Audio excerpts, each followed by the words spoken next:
Thanks for joining. I'm Marielle Mose. Here at WCCO, we are celebrating the highlights of female athletes in this new digital segment called Women in Sports. In Minnesota and around the country, we've witnessed new records, new accomplishments, and a renewed popularity in women's sports. We'll share new stories with you every week right here as we do our part to give these athletes the recognition they deserve. Here are some of the stories we've been following this week. Lynx rookie Alissa Pili takes some time to connect with her new community. A Gopher soccer player makes a comeback after being sidelined about 15 months because of 2 knee injuries. And speaking of the Gophers, their volleyball team is gearing up for the year ahead. A look at why they say this weekend could set the tone for the season. We begin with basketball as the jersey number of a Minnesota Lynx legend now hangs in the Target Center rafters. The team retired Maya Moore's number 23 jersey this month. Moore spent her entire career with the Lynx and won 4 championships with the team. She even made the WNBA's 2021 list of the top 25 players of all time. The ceremony was held the same night the Lynx were playing Caitlin Clark's Indiana Fever. Clark has previously said Moore helped inspire her as a kid. Moore spoke about the full circle moment having Clark there and the influence they have on young kids. I love kids. I've loved kids since I was a kid, and so most times if a young person caught my eye, I was going to try to interact with them if I could.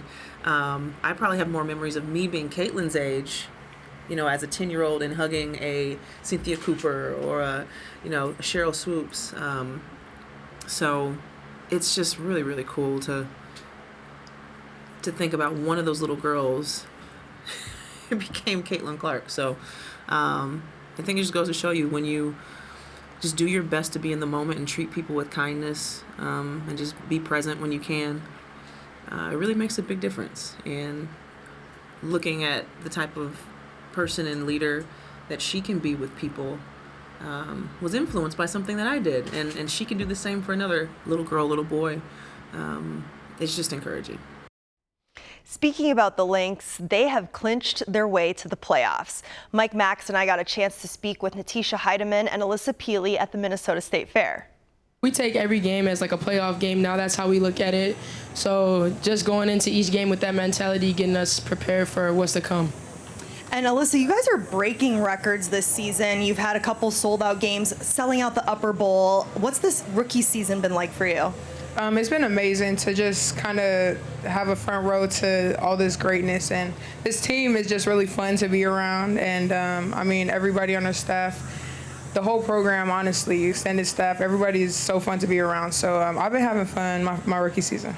And seeing Maya Moore getting her jersey retirement over the weekend, what was that like for you two? I mean, was it a fangirl moment for both of you guys? Oh yeah, yeah, I think T came into the locker room all getting like dancing and so hyped that she got her jersey signed. But it was cool to see just like her legacy that she left there, and everybody talking about her, just not even just as a player but as a person, and everything she's done is pretty amazing.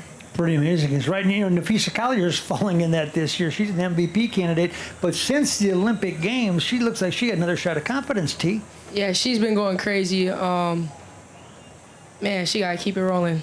Yeah, just keep it rolling. Just keep it rolling. Just keep it rolling. Keep that Target Center going. Fee, you just keep being you. Okay. Well, you just heard from Alissa Pili at the State Fair, but earlier this month, I got a chance to speak with the rookie as she took some time to connect with her new community. These are the moments Alissa Pili says have helped her feel at home in Minnesota. It's a surreal feeling, I think, just getting to interact with the community, and especially because I come from like a tight-knit community, so that's the kind of style I grew up around. Pili, the three-pointer. Coach Cheryl Reeve drafted Pili for her accuracy around the arc. Her best game so far, she tossed up 20 points, 12 of them off three-pointers.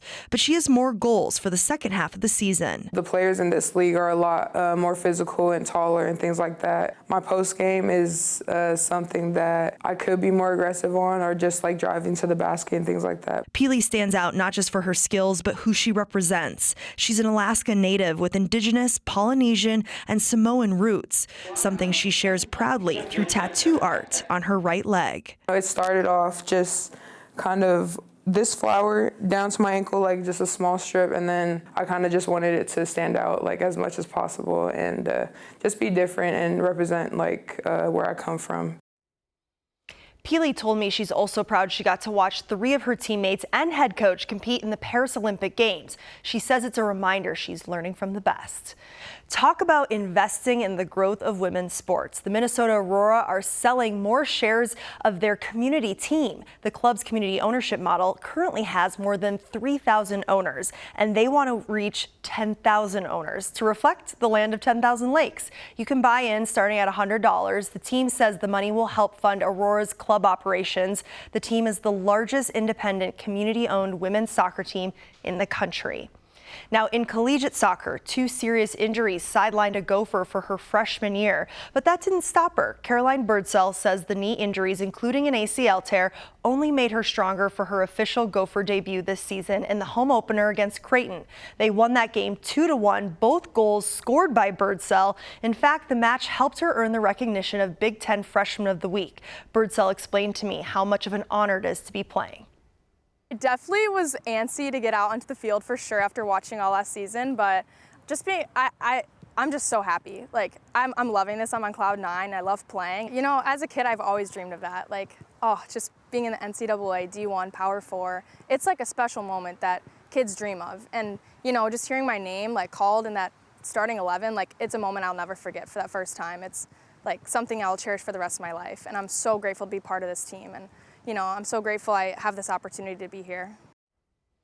Talk about resilience. And this weekend, the Gopher volleyball team kicks off their preseason with the Intersport Volleyball Showcase. It's being held in Milwaukee, where they'll be facing number 5 Stanford on Sunday. Then on Monday, they'll be facing number 1 Texas. Junior McKenna Worker says those matches are a great way to get prepared for the season. Obviously, it's going to be great competition for us. Obviously, just to start the season on that high of a note, we're going to kind of get a good look of who we're going to be as a team and how we can grow and expand from just getting those first 2 matches right from the start.